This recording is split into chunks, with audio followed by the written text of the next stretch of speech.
মধ্যপ্রাচ্যের আকাশ এখন ইরানের ক্ষেপণাস্ত্র ও ড্রোনের গর্জনে প্রকম্পিত হচ্ছে।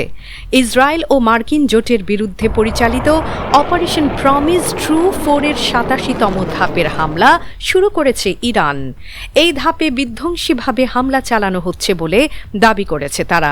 ইসরায়েল ও মার্কিন জোটের বিরুদ্ধে এই বিশাল সামরিক অভিযান ইরানি নৌবাহিনীর শহীদ commander admiral Ali Reza Tangsiri এবং বাহিনীর অন্যান্য বীর শহীদদের প্রতি উৎসর্গ করা হয়েছে। ৮৭তম ধাপের এই মূল লক্ষ্য ছিল মধ্যপ্রাচ্যের বিভিন্ন কৌশলগত স্থানে অবস্থানরত শত্রুপক্ষের কমান্ড সেন্টার এবং ড্রোন হ্যাঙ্গারগুলো গুঁড়িয়ে দেয়া। ইরান দাবি করেছে যে তাদের নিখুঁত লক্ষ্যভেদী ক্ষেপণাস্ত্রগুলো সরাসরি মার্কিন ও ইসরায়েলি পাইলটদের গোপন আস্তানা এবং গুরুত্বপূর্ণ অস্ত্র সহায়তা কেন্দ্রগুলোতে আঘাত এনেছে। এসব হামলার মাধ্যমে শত্রুপক্ষের আকাশ প্রতিরক্ষা ব্যবস্থাকে চরমভাবে বিপর্যস্ত করা হয়েছে বলেও দাবি করেছে আইআরজিসি। এক বিবৃতিতে ইরানের সবচেয়ে দুর্ধর্ষ এই বাহিনী জানায়, ইরানের এই শক্তিশালী আক্রমণে মধ্যপ্রাচ্যে থাকা 5টি গুরুত্বপূর্ণ মার্কিন সামরিক ঘাঁটিতে আঘাত হানা হয়েছে। এর মধ্যে রয়েছে সৌদি আরবের প্রভাবশালী আল খার্জ ঘাঁটি এবং সংযুক্ত আরব আমিরাতের জুফায়ের সামরিক স্থাপনা। এমনকি ইরাকে অবস্থিত মার্কিন ভিক্টোরি ঘাঁটিতে বৃষ্টির মতো ক্ষেপণাস্ত্র হামলা চালানো হয়েছে বলেও জানায় ইরানি বাহিনী। একই সময় ইসরায়েলের দখলকৃত প্রতিটি প্রান্ত এখন ইরানি আগুনের লেলিহান শিখায় জ্বলছে। উত্তর থেকে দক্ষিণ পর্যন্ত বিস্তৃত ইসরায়েলি সামরিক স্থাপনা কিরিয়াতে, সমনা ও হাইফা বেতে শুরু করে সব স্থানে হামলা চালানো হয়েছে বলে জানিয়েছে আইআরজিসি।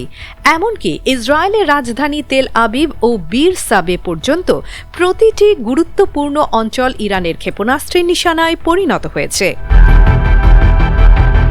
বিশেষ করে দিমোনার মতো স্পর্শকাতর ইসরায়েলি এলাকাগুলোও ক্ষেপণাস্ত্র হামলা চালানো হয়েছে। এই অভিযানে ইরান তাদের নিজস্ব প্রযুক্তিতে তৈরি তরল ও কঠিন উভয় প্রকার জ্বালানি চালিত প্রোপেলার দিয়ে সজ্জিত ইমাদ এবং খোররামশার 4-এর মতো শক্তিশালী ব্যালিস্টিক ক্ষেপণাস্ত্র ব্যবহার করেছে। এর সঙ্গে ঝাঁকে ঝাঁকে আত্মঘাতী ড্রোনও পাঠানো হয়েছে। ক্ষেপণাস্ত্র ও ড্রোনের এই সম্মিলিত হামলা ঠেকাতে গিয়ে ইসরায়েল ও যুক্তরাষ্ট্রের আকাশ প্রতিরক্ষা ব্যবস্থা রীতিমতো দুর্বল হয়ে পড়েছে বলে দাবি করে আইআরজিসি। গত রবিবার ভোর থেকে শুরু হওয়া এই অভিযানকে একটি নিরবিচ্ছিন্ন প্রক্রিয়া হিসেবে বর্ণনা করেছে তারা, যা এখনও চলমান। অন্যদিকে কুয়েতের সুপেয় পানি শোধনাগারে হামলার অভিযোগ করে প্রত্যাখ্যান করেছে ইরান। সেখানে ইসরায়েল হামলা চালিয়েছে বলে তীব্র নিন্দা জানিয়েছে তারা। একে এক পৈশাচিক কাজ হিসেবে অভিহিত করেছে তেহরান। পশ্চিমা ও ইসরায়েলিরা মধ্যপ্রাচ্যের স্থিতিশীলতা নষ্ট করে নিজেদের ফায়দা হাসিল করতে চায় বলে তারা এই অঞ্চলের দেশগুলোকে সতর্ক করেছে ইরান। তাই যে কোনো ষড়যন্ত্র নস্যাৎ করতে আঞ্চলিক ঐক্যের ডাক দিয়েছে দেশটি।